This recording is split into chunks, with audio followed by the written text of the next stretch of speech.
कुछ महीनों पहले एक तस्वीर आई थी कि नीतीश सबके हैं। अब यकीन हो गया है कि नीतीश जी एक्चुअली में सबके हैं। चचा का जब मन करता है तो इधर पलट जाते हैं और जब मन करता है तो उधर पलट जाते हैं। तो हमको लगा कि जब चचा इतना पलटते हैं तो क्यों ना उस पलटने की पूरी कथा हम आपको सुनाते हैं। हम आपको बताएं कि चचा ने कहां से पलटना शुरू किया था और कहां तक वो पलटते जा रहे हैं, क्योंकि अब फिर पलटे हैं बीजेपी की तरफ और कहा जा रहा है कि इस्तीफा देंगे, उसके बाद फिर शपथ लेंगे और 9वीं बार बिहार के मुख्यमंत्री बन जाएंगे। वैसे बड़ी गजब कहानी है कि बिहार में कोई लड़का 17-18 साल पहले पैदा हुआ होगा, 20-22 साल पहले, तो उसने नीतीश जी को मुख्यमंत्री बनते देखा होगा। वो कहता होगा सरकार भैया आरजेडी की है, सरकार बीजेपी की है, मुख्यमंत्री कौन है? नीतीश बाबू। कभी लालू यादव ने कहा था कि लोगों के मुंह में दांत होता है, नीतीश जी के पेट में।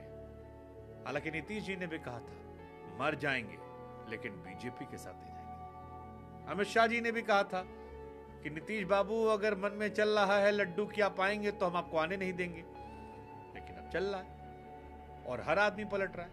कल तक जिनके लिए चचा थे नीतीश जी, अब वो लोग पलटू राम कह रहे हैं।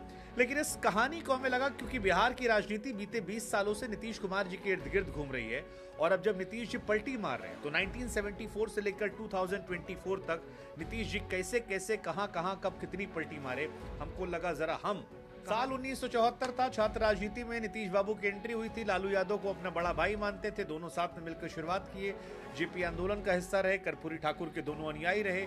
1985 में नीतीश कुमार पहली बार विधायक चुनकर आए और उसके बाद से जीवन में पलट कर देखने की नौबत नहीं आई, क्योंकि नीतीश कुमार आगे बढ़ते रहे, चलते रहे, छाते रहे और धमाल मचाते रहे।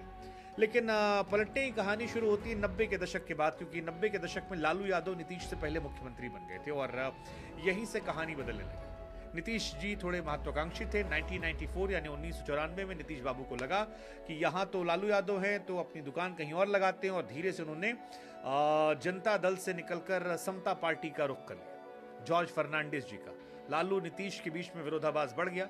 अलग अलग कहानियां हैं, अलग अलग किस्से हैं, कुछ लोग लालू जी को दोष देते हैं, कुछ नीतीश जी को दोष देते हैं, लेकिन नीतीश बाबू ने यहाँ से अपना एक अलग रास्ता बनाया और उसका असर ये रहा कि नीतीश जी 1994 में अपने एक नए दल के साथ जाते हैं, जॉर्ज फर्नांडिस जी के साथ मिलकर समता पार्टी गठन होता है।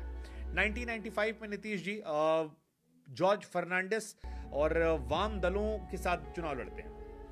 हालांकि वाम दलों के साथ चुनाव लड़ा, उसमें नतीजे नहीं आए, तो नीतीश जी का मोह भंग जो था वाम दलों से हुआ।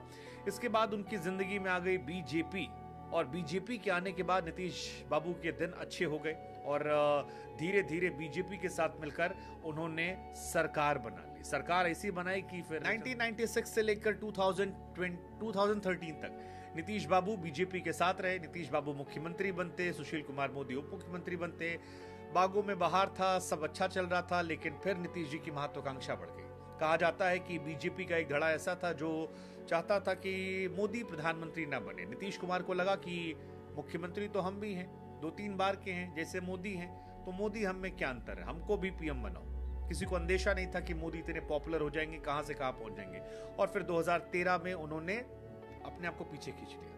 हालांकि चुनाव के नतीजे जब निकले तो नीतीश कुमार जी के पैरों से जमीन खिसक गई थी और इसी का असर था कि जीतन राम मांझी जैसी गलती उन्होंने कर दी थी, जिसको लेकर बाद में पछताते रहे कि किसी को सीएम बनाया, वही सीएम उनके लिए सरदर्द बन गया। बाद में जीतन राम मांझी की पॉलिटिक्स एक्टिव हो गई। आज जीतन राम मांझी बिहार में किंग मेकर हैं, अपने आप को एक बड़े हीरो के तौर पर रख रहे हैं और उनका बनता भी है, क्योंकि जिस तरह से आज उनकी महत्वता बिहार में दिख रही है वो अपने आप में कमाल है। लेकिन 2014 के बाद उनकी शुरुआत 2015 में आरजेडी कांग्रेस साथ होती है, जिनके साथ जीवन भर लड़ाई लड़ी, उनके साथ वो जाते हैं, मिलकर सरकार बनाते हैं, बम्पर वोट जीतते हैं, सरकार बन जाती है।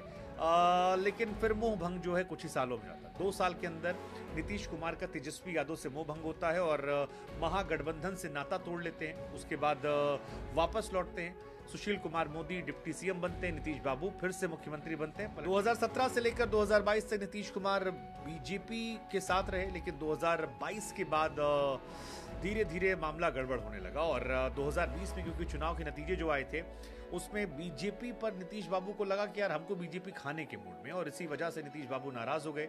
43 सीटें उनकी आई थी, 74 सीटें बीजेपी की आई थी। नीतीश बाबू सीएम तो थे लेकिन कमजोर सीएम थे और धीरे धीरे धीरे वो परेशान होने लगे। फिर दिल में आया कि पलट जाते हैं, पलट जाते हैं तो चले गए आरजेडी के पास। आरजेडी ने कहा ठीक है भैया तुम फिर पीएम सीएम बन जाओ।